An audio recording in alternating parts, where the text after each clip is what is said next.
Bismillahirrahmanirrahim. Assalamualaikum warahmatullahi wabarakatuh. Alhamdulillahi rabbil alamin. Alladzi anzala as-sakinata fi qulubil mu'minin liyazdadu imanan ma'a imanihim. Asyhadu an la ilaha illallah wahdahu la syarikalah wa asyhadu anna Muhammadan abduhu wa rasuluh wa la nabiyya wa la rasula ba'dah.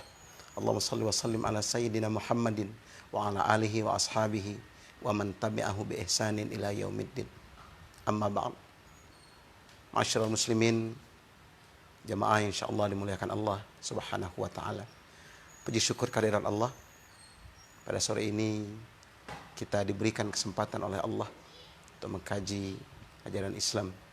Mudah-mudahan dengan kajian demi kajian Allah memperbaiki kualitas akidah kita, kualitas ibadah kita, dan tentu kualitas akhlak kita. Salawat dan salam semoga Allah limpahkan pada junjungan kita Nabi besar Muhammad sallallahu alaihi wasallam. Semoga juga terlimpah pada keluarganya, sahabatnya, dan insyaallah pada kita semua selaku umatnya. Ma'asyiral muslimin yang dimuliakan Allah Subhanahu wa taala. Tema kita pada sore ini adalah kewajiban mendidik anak. Jamaah yang dimuliakan Allah. Kalau kita bicara masalah pendidikan anak, yang harus kita pahami adalah bahwa kewajiban ini tentu kewajiban kita orang tuanya. Tidak satupun manusia yang menginginkan punya anak yang saleh. Semua orang menginginkan punya anak yang saleh. Jangankan orang baik-baik, para perampok, para koruptor, pasti mereka menginginkan punya anak yang saleh.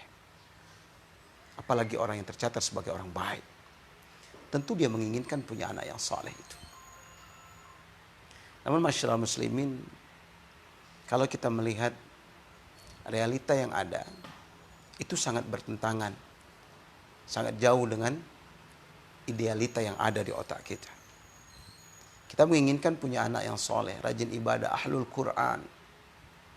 Tapi kalau kita melihat kondisi, bagaimana pergaulan anak-anak sekarang, subhanallah, ngeri kita dibuatnya. Bagaimana kita disuguhi oleh berita-berita tentang tingkah laku generasi kita yang membuat bulu kuduk kita merinding. Ada orang kelas 5 membunuh teman sekelasnya. Gaya pembunuhannya sudah direkayasa sedemikian rupa. Sudah seperti kerjaan profesional. Subhanallah. Kerusakan demi kerusakan yang ditimbulkan oleh pergaulan anak-anak sekarang juga menakutkan. Berbagai survei memberikan gambaran, ternyata putra-putri kita di usia SMP, SMA sudah begitu banyak yang melakukan hubungan intim di luar nikah. Ini realitas yang ada. Dan ini tanggung jawab kita semua sebagai orang tua terhadap anak-anak kita. Maka masyarakat muslimin rahmakumullah, rasa-rasanya pendidikan anak ini begitu penting. Kita kaji ulang, dan kita kaji ulang. Dalam rangka menyelamatkan generasi kita di masa yang akan datang. Masyarakat muslimin yang dimuliakan oleh Allah Subhanahu wa taala. Pendidikan anak yang pertama yang harus kita lakukan adalah kenalkan dia pada Tuhannya. Lihat bagaimana Luqmanul Hakim dalam ayat Al-Quran digambarkan bagaimana beliau menghindarkan anaknya dari kemusyrikan. Ya bunayya la tusyrik billah, inna syirka la zulmun azim. Wahai anakku, kata Luqmanul Hakim, jangan engkau menyekutukan Allah. Karena menyekutukan Allah itu adalah kezoliman yang besar. Lihatlah. Ini yang penting sekali kita tanamkan dalam hati kita. Yang berkata kepada anaknya, yang mendidik anaknya, yang mengajari anaknya adalah Luqmanul Hakim. Bukan Nyonya Luqman. Sekali lagi, yang mengajarkan pendidikan pada anak Luqmanul Hakim adalah bapaknya, Luqmanul Hakim. Wa in qala Luqmanu libnihi, bukan Nyonya Luqman. Ini mungkin yang membuat para bapak, maksud saya sendiri, harus banyak beristighfar. Karena ternyata selama ini yang banyak memeriksa PR anak kita, yang banyak mengajari anak kita, itu adalah para istri. Jarang suami, jarang seorang ayah yang membuka tas anaknya di malam hari, melihat PR anaknya, melihat nilai anaknya. Jarang. Yang banyak adalah kaum istri. Padahal kewajiban ini adalah kewajiban kita bapaknya. Hampir semua pendidikan dalam Al-Quran itu dinisbatkan pada ayahnya. Ibrahim mengajari anak-anaknya, ya kan? Nabi Yakub berkata pada anak-anaknya, "Ma ta'buduna min ba'd."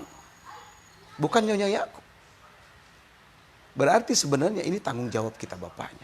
Tanggung jawab utama pada pendidikan anak ini adalah kita bapaknya. Bukan pada seorang ibu, bukan pula pada guru-gurunya. Nah maka jujur kita sebagai seorang ayah harus banyak beristighfar. Karena betapa banyak selama ini kita melalaikan pendidikan terhadap anak kita.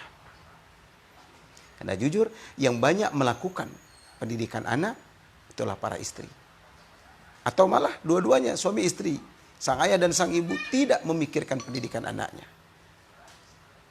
Dia cuma menyiapkan uang, investasi taruh di sekolah, titipkan di pondok pesantren, dan dia terima beres.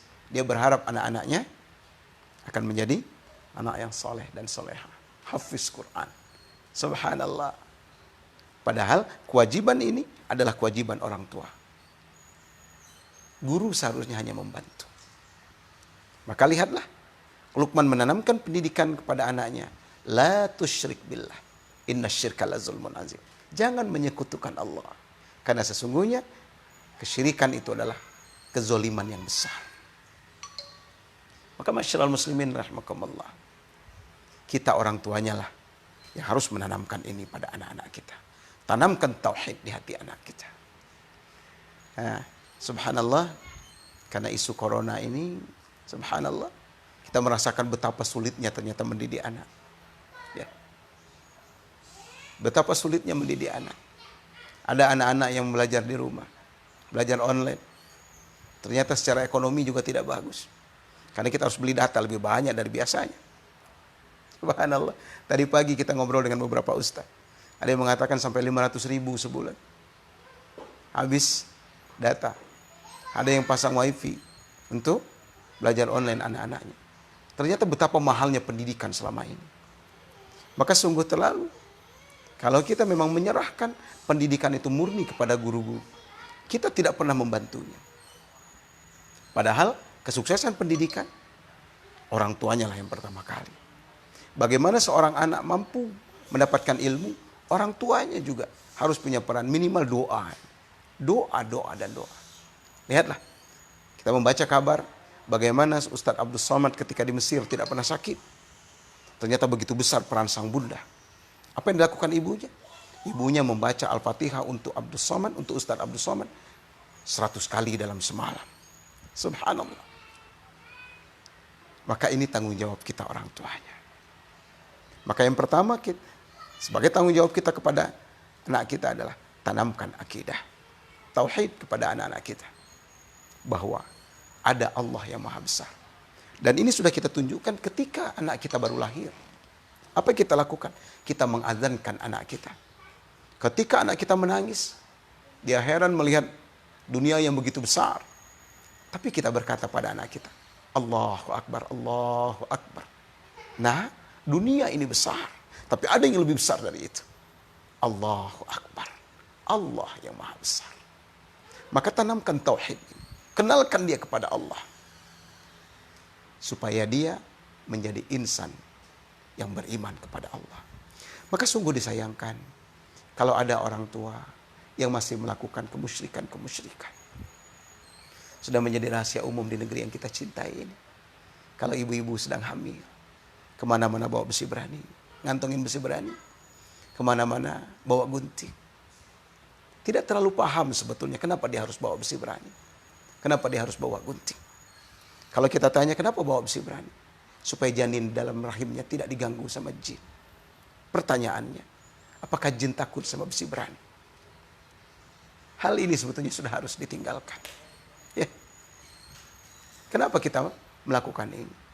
Ketika bayi lahir, kadang mulai diberi kalung dengan rajahan-rajahan, dengan jimat-jimat, dikalungkan pada anaknya. Hal-hal seperti ini sudah mulai harus kita tinggalkan. Seharusnya kita menanamkan akidah. Kita banyak membaca Al-Quran. Kita kenalkan dia dengan Tuhannya sedini mungkin. Ini yang pertama. Tanamkan tauhid sedini mungkin pada anak-anak kita. Nah, itulah sebabnya kenapa sedini mungkin anak-anak kita harus kita kenalkan dengan Tuhannya. Maka mulai kita ajarkan doa-doa. Doa mau tidur. Supaya dia kenal pada Tuhannya. Ini yang pertama. Yang kedua, masyarakat muslimin yang dimuliakan oleh Allah subhanahu wa ta'ala. Pelajaran kedua yang kita ajarkan pada anak kita dalam rangka mendidik anak kita ini menjadi kewajiban kita orang tua adalah yang kedua, mengajarkan anak-anak kita adab. Nah, ini penting sekali. Rasa-rasanya kita sudah mulai melihat adab semakin jauh. Adab semakin asing. Adab kepada Allah, Rasul dan Al-Quran. Kadang orang dengan ringan mempermainkan Allah. Maka tidak jarang kita mendengar orang ketika ada seseorang yang lewat hendak ke masjid, bertemu dengan temannya, lalu ditanya mau kemana? Mau sholat ke masjid. Maka dengan ringan temannya berkata, salam ya. Dengan siapa dia menitip salam itu? Kepada Allah. Inna lillahi wa inna ilaihi raji'un. Subhanallah. Tidak ada adab kepada Allah. Bagaimana Allah akan ridho kepadanya? Kalau begitu entengnya dia berkata salam kepada Allah. Subhanallah. Adab kepada Nabi. Bagaimana menegakkan sunnah-sunnah Nabi. Dari hal-hal kecil.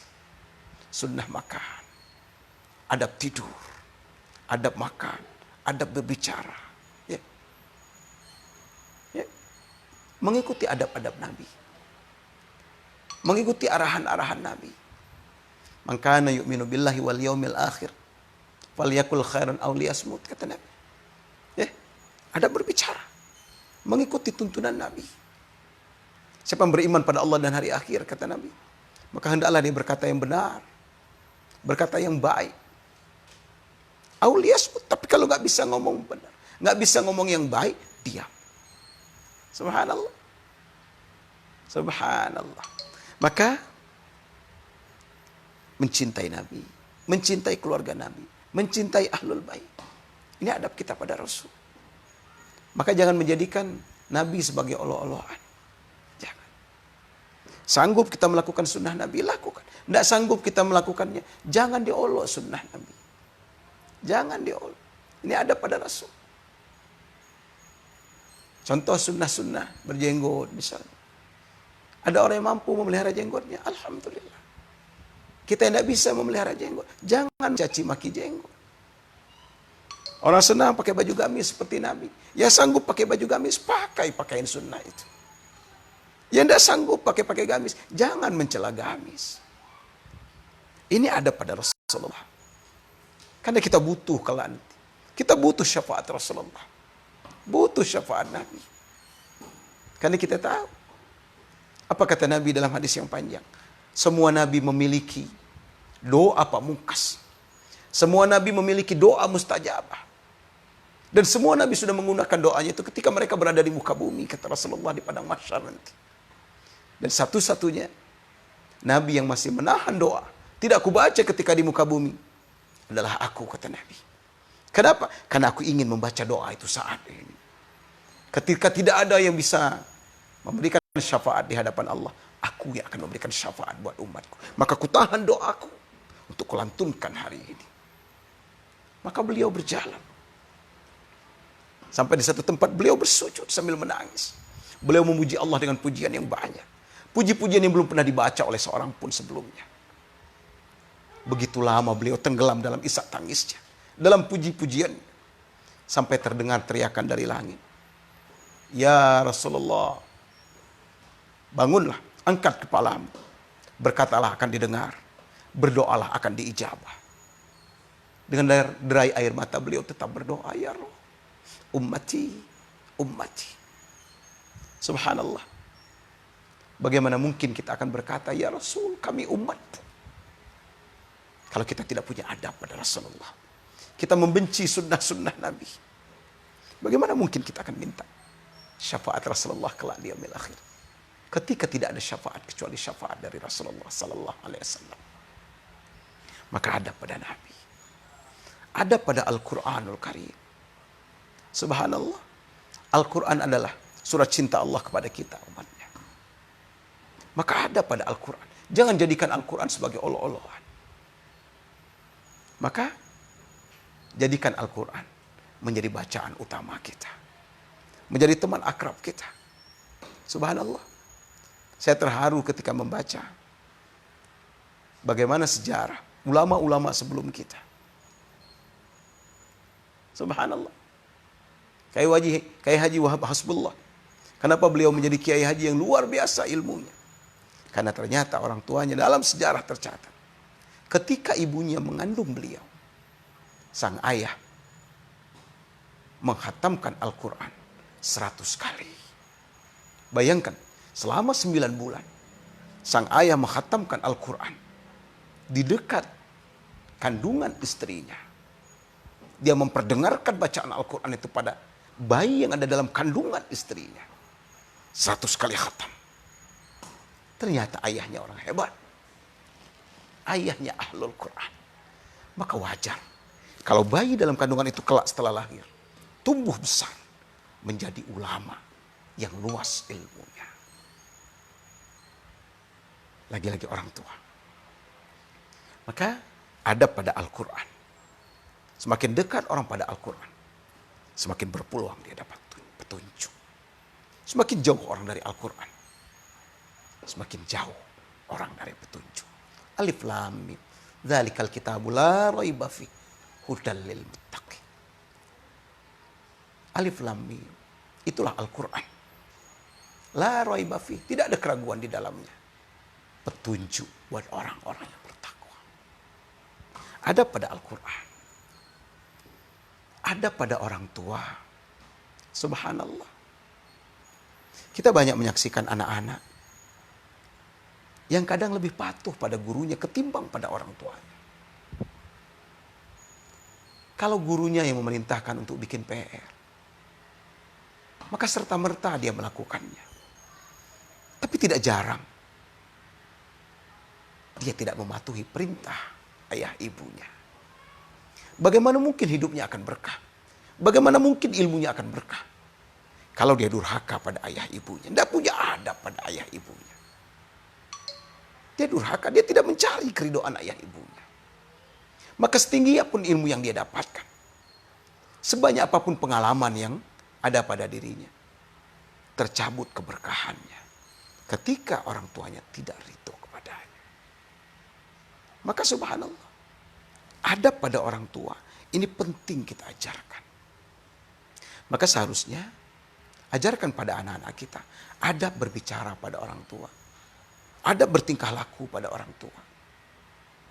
Maka ajarkan sebagaimana orang dulu mengajarkan adab ini. Bagaimana kita ketika waktu kecil dulu tidak sembarangan berani masuk ke kamar orang tua kita. Harus minta izin ketika ingin masuk ke kamar orang tuanya. Sangat jauh dengan sekarang. Bagaimana anak-anak dengan lancang, kadang tidur di tempat tidur orang tuanya. Keluar masuk kamar orang tuanya tanpa mengetuk pintu. Begitu jauh adabnya. Padahal kata Syekh Abdul Qadir Jailani, adab lebih utama daripada ilmu. Karena kalau bicara ilmu, iblis jauh lebih banyak ilmunya dari kita. Tapi iblis tidak punya adab di hadapan Allah. Maka betapa pentingnya mengajarkan adab pada anak kita. Dimulai dari adab pada Allah, adab pada Rasul, adab pada Al-Quran, dan adab terhadap orang tuanya. Kata-kata si anak tidak boleh lebih tinggi dari orang tuanya. Ini adab. Adab terhadap ayah ibu. Karena keberkahan hidup kita sangat tergantung kepada keridoan ayah dan ibu kita. Ridallah biridal walidain. Ini adab. Adab pada orang tua. Selanjutnya yang kelima, adab pada guru. Adab pada guru. Subhanallah. Kita semua pernah membaca kisah. Bagaimana ketika ada seorang anak yang sedang nyantri pada Syekh Abdul Qadir Jailani. Lalu mendapat fitnah. Ada orang yang memfitnah bahwa anaknya diberi makanan sisa oleh Syekh Abdul Qadir Jailani. Sehingga emosi orang tua bangkit. Dia mencaci maki Syekh Abdul Qadir Jailani. Lalu dia datangi Syekh Abdul Qadir Jailani. Diambilnya anaknya. Tapi dalam perjalanan pulang, dia tanyakan ilmu-ilmu yang didapatkan oleh anaknya. Ternyata anaknya mampu menjawab pertanyaan-pertanyaan dari sang ayah. Pertanyaan sulit sekalipun. Sehingga tersadarlah si ayah bahwa betapa banyak ilmu yang didapatkan oleh anaknya ketika belajar dengan syekh yang terkenal itu. Maka dia berbalik lagi. Dia kembali menyerahkan anaknya.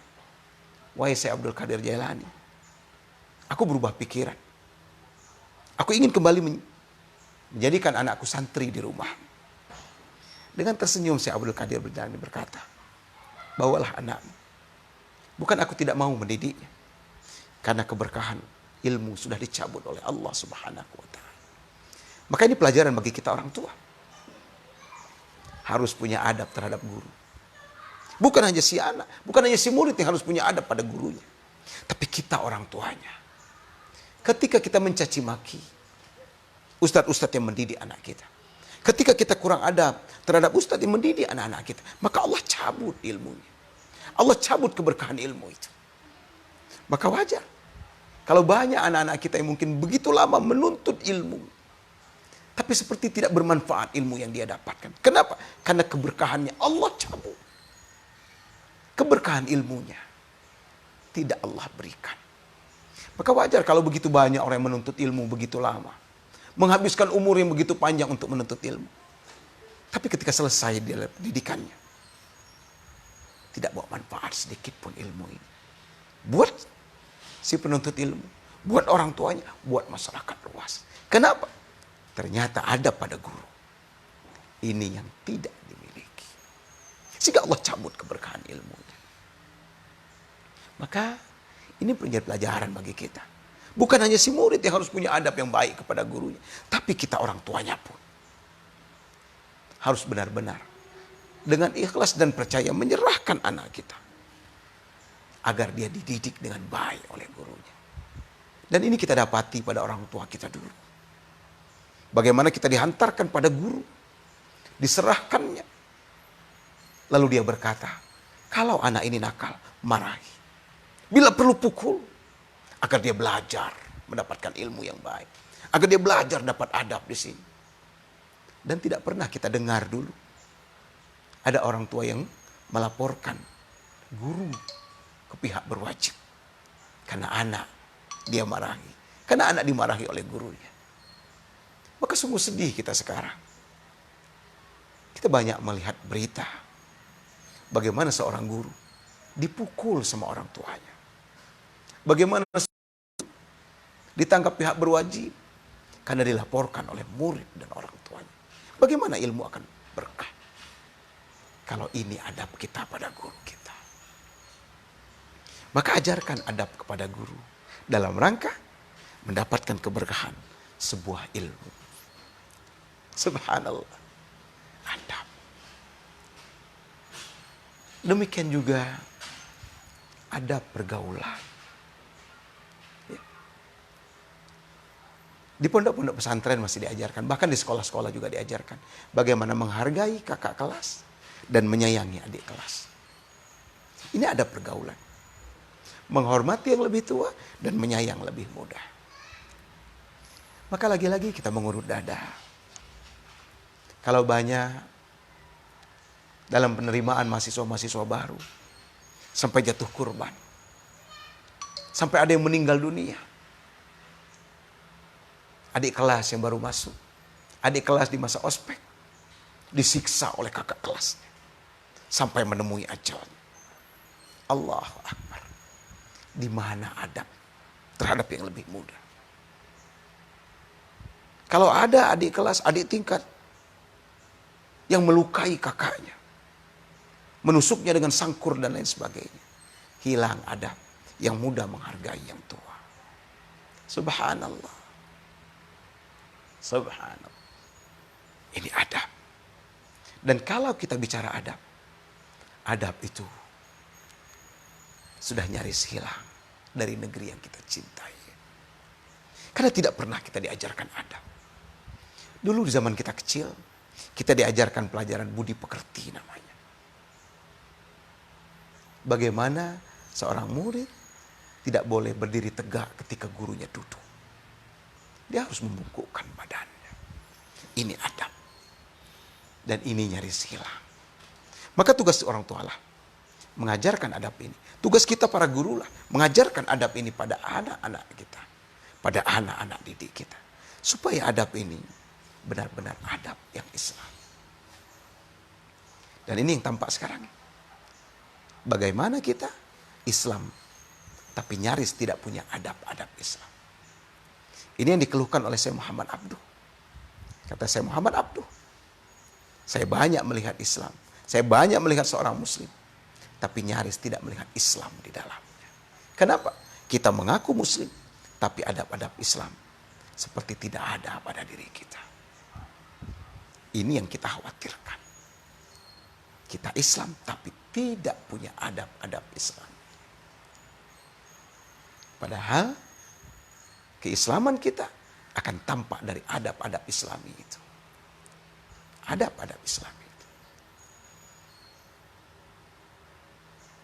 Ajarkan adab. Kemudian selanjutnya, kewajiban kita pada anak dalam pendidikan terhadap anak-anak kita adalah bagaimana kita mengajarkan anak-anak kita agar anak-anak kita mampu membaca Al-Quran dengan baik. Ini kewajiban kita orang tuanya. Kewajiban kita orang tua lah mengenalkan Al-Quran pada anak-anak kita. Maka jangan sampai ada anak seorang muslim yang tidak bisa baca Al-Quran. Jangan sampai anak-anak kita buta huruf Al-Quran. Ajarkan sedini mungkin dia belajar baca Al-Quran. Maka kalau kita membuka lembar-lembar sejarah, Imam Asy-Syafi'i hafal Al-Quran di usia 7 tahun. Berarti tentu di usia sangat belia, tahsin beliau sudah selesai. Bacaan Qurannya sudah baik. Mungkin di usia 5 tahun, tahsin sudah selesai. Bayangkan dengan putra-putri kita. Di usia-usia TK, anak-anak kita baru bisa belajar nyanyi, belajar tepuk tangan. Sementara para pendahulu kita, orang-orang besar di antara kita, sedini mungkin dia diajarkan Al-Quran. Usia 7 tahun sudah hafal Al-Quran. Ya. Imam As-Suyuti hafal Al-Quran di usia 8 tahun. Bahkan bapak kedokteran dunia, Ibnu Sina. Ibnu Sina. Mahdi bin Sina itu hafal Al-Quran di usia 5 tahun. Bayangkan. Dia lebih terkenal dengan ilmu kedokterannya. Tapi ternyata beliau seorang yang faqih. Seorang hafiz Al-Quran. Bahkan dari usia 5 tahun. Beliau sudah menghafal Al-Quran. Maka ini kewajiban kita orang tua. Mengajarkan baca Quran pada anak-anak kita. Nah kalau kita punya kelemahan. Kita tidak mampu mengajarkan Al-Quran pada anak kita. Maka kita letakkan dia di taman-taman pendidikan Al-Quran. Kita ajarkan dia. Kita antarkan dia kepada guru-guru ngaji. Atau kita panggil guru ngaji. Untuk berkenan mengajarkan bacaan Al-Quran dengan baik di rumah kita. Subhanallah. Ini kewajiban kita orang tua. Maka sungguh sedih kita kalau melihat masih ada orang yang tidak bisa membaca Al-Quran dengan baik. Tidak mampu membaca Al-Quran dengan baik. Subhanallah. Kita masih mendengar orang baca Quran masih salah-salah. Acap kali kita mendengar seorang imam baca Al-Quran masih rusak bacaannya. Tidak mau diganti lagi jadi imam tarawih. Tapi bacaannya subhanallah. Bismillahirrahmanirrahim. Alhaakumut takatsur hatta zurtumul maqabir. Panjang semua ujungnya. Subhanallah. Kenapa? Tidak belajar Al-Quran dengan baik. Maka kewajiban belajar membaca Al-Quran bukan saja untuk anak-anak kita sebenarnya. Bahkan kita orang tua yang belum bisa baca Quran dengan baik. Kita punya kewajiban untuk memperbaiki bacaan Quran kita. Lihatlah. Ketika Jibril datang untuk pertama kali menyampaikan Al-Quran pada Rasulullah Sallallahu Alaihi Wasallam di gua Hira, di malam yang sunyi senyap itu, Jibril berkata, "Iqra." Nabi dengan jujur berkata, "Ma ana biqari." Bayangkan, seorang laki-laki gagah berusia 40 tahun, lagi gagah-gagahnya, dengan lemah lembut berkata di hadapan Jibril alaihissalam, "Ma ana biqari." Saya tidak bisa baca. Dipeluk oleh malaikat Jibril alaihissalam. Dia lepaskan lagi, kembali diperintahkan Nabi membaca, "Iqra." Nabi pun kembali menjawab, "Ma ana biqari." Saya tidak bisa baca. Dipeluk lagi sama Jibril alaihissalam. Setelah itu dilepaskan lagi oleh Jibril. Kembali Jibril berkata, "Iqra." Lagi-lagi Nabi hanya berkata, "Ma ana biqari." Saya tidak bisa baca. Subhanallah. 3 kali diperintahkan baca. 3 kali Nabi menjawab, "Ma ana biqari." Saya tidak bisa baca. Subhanallah. Seolah-olah ini pelajaran bagi kita. Jangan pernah merasa sudah bisa Al-Quran. Karena ternyata kita belajar Al-Quran ini madamul hayah, sepanjang hayat. Tidak pernah berhenti belajar Al-Quran. Maka acap kali kadang ketika kembali kita disimak oleh para ahli Al-Quran. Hafalan yang sudah kita hafal dari kelas SD dulu.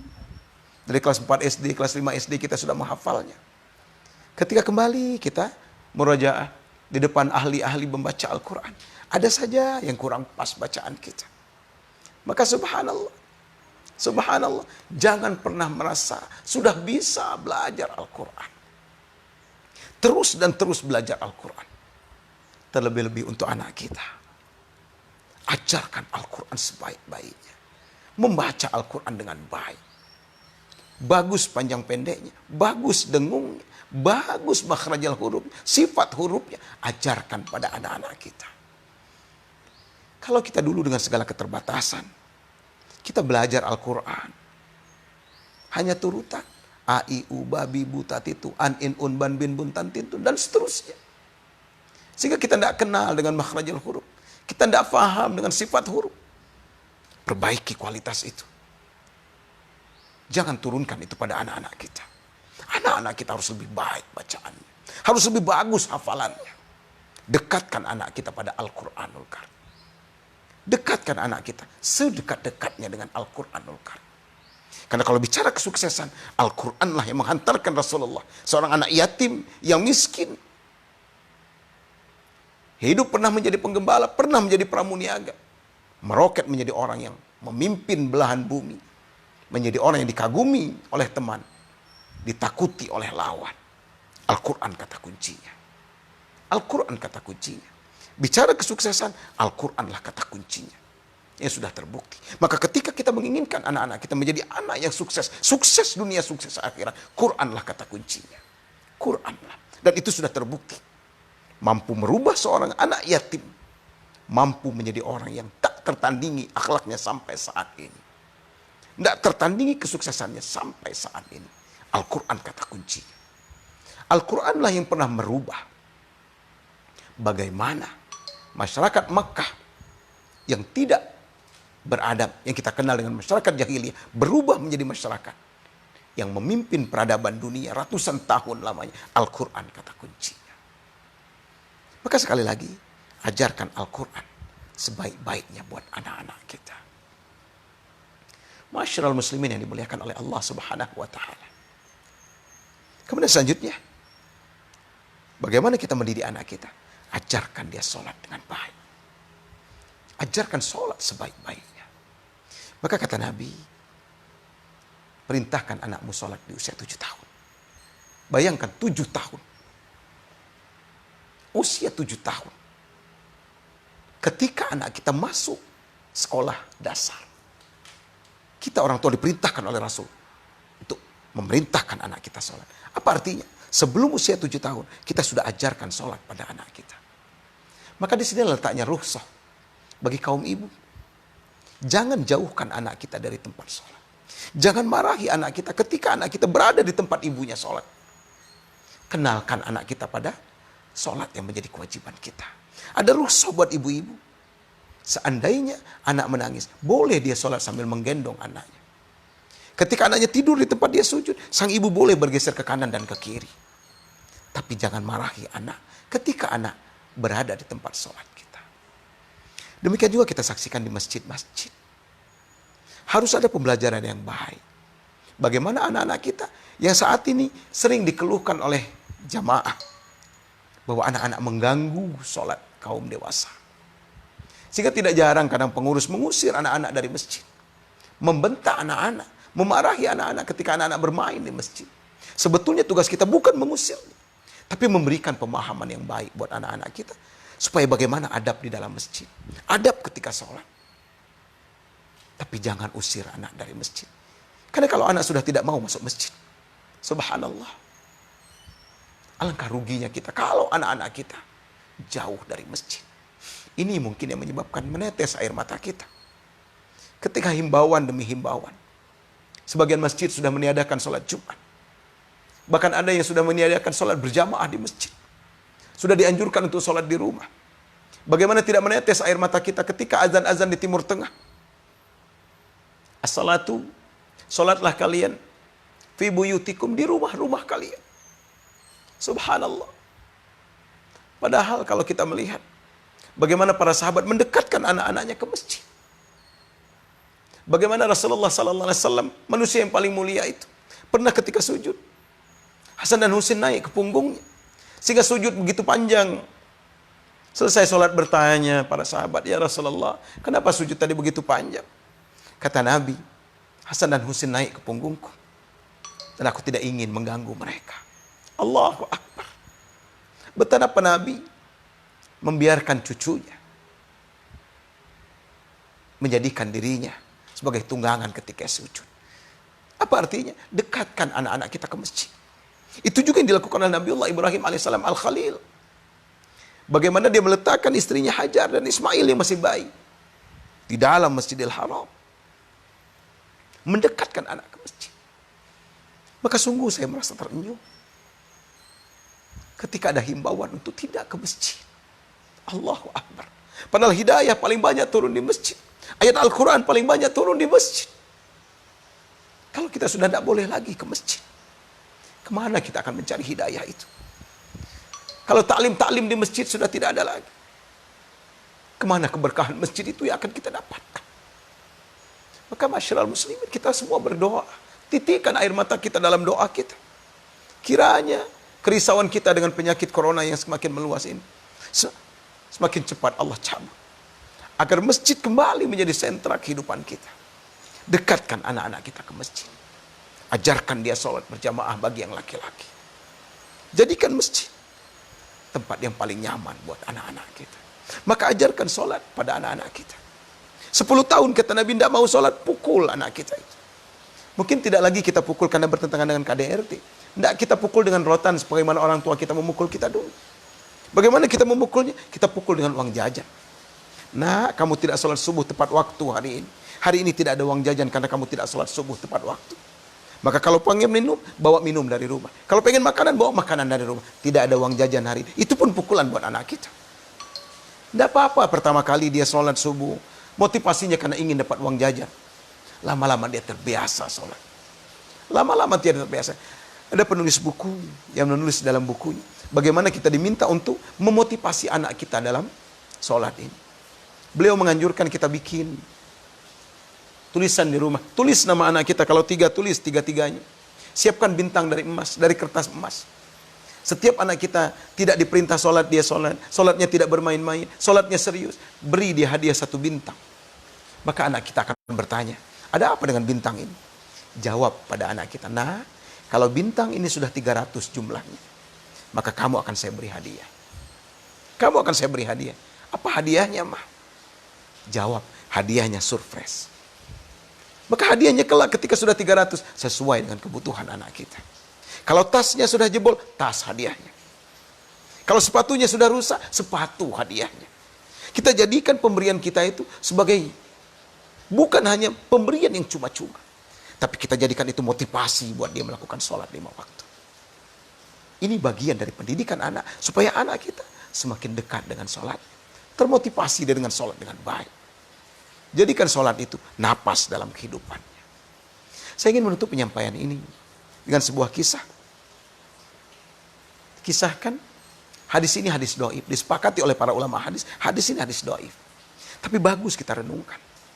Dalam keterangan hadis yang didoifkan ini, ada keterangan, kalau ada seorang yang meninggal, dan anaknya tidak sholat, maka seandainya anak ini menyentuh jenazah orang tuanya, sentuhan tangannya lebih panas dari bara api. Dalam hadis yang doif ini juga disebutkan, kalau anaknya ikut memandikan orang tuanya, maka air yang dia tuangkan dari gayung itu lebih panas daripada timah yang mendidih. Bergetar hati ketika membaca hadis yang doif ini. Allahu Akbar. Padahal ketika kita meninggal, kita berharap anak-anak kita lah yang mengurus kita. Kita berharap anak kita yang memandikan kita. Kita berharap anak kita lah yang akan mengafani kita. Kita berharap anak-anak kita yang akan menyolatkan kita. Na'udzubillah summa na'udzubillah. Kalau sentuhan tangan anak kita lebih panas dari bara api. Allahu Akbar. Alangkah zolimnya kita kalau kita tidak sholat. Ketika kita mengurus orang tua kita, jenazah orang tua kita, sentuhan tangan kita ini, sentuhan yang lebih panas dari bara api. Ketika kita menuangkan air yang kita tuangkan lebih panas daripada timah yang mendidih. Maka didik anak kita agar dia melaksanakan sholat. Ajarkan sholat dengan baik. Ajarkan pula sholat jenazah. Karena harapannya ketika kita terbujur kaku menjadi bangkai, anak laki-laki kita lah yang akan menjadi imam sholat jenazah itu. Subhanallah. Alangkah nikmatnya kalau berbaris anak-anak kita menjadi orang yang pertama di barisan depan menyolatkan kita orang tuanya ketika kita sudah meninggal nanti. Masyaallah muslimin yang dimuliakan Allah Subhanahu wa taala. Mudah-mudahan Allah berikan kepada kita hidayah lebih banyak lagi. Allah berikan kepada kita rezeki yang murah. Dengan rezeki itu kita dimudahkan oleh Allah untuk mendidik anak-anak kita yang pendidikannya jauh lebih baik dari kita orang tuanya. Mudah-mudahan kita diberikan kemampuan oleh Allah untuk menghantarkan anak-anak kita menjadi anak yang soleh dan soleha, anak yang ahli sujud, anak yang ahlul Quran, sehingga anak-anak kita akan menjadi harapan kita, menjadi sumber pahala bagi kita dunia dan akhirat kita. Semoga Allah mengabulkan keinginan kita, menghantarkan putra-putri kita menjadi putra-putri yang soleh dan soleha. Amin ya rabbal alamin. Hadanallahu ikum ajma'in, lebih kurang mohon maaf. Mudah-mudahan ada manfaatnya. Wabillahi taufiq wal hidayah wal inayah. Wallahul muwaffiq ila aqwamit thoriq. Wassalamualaikum warahmatullahi wabarakatuh.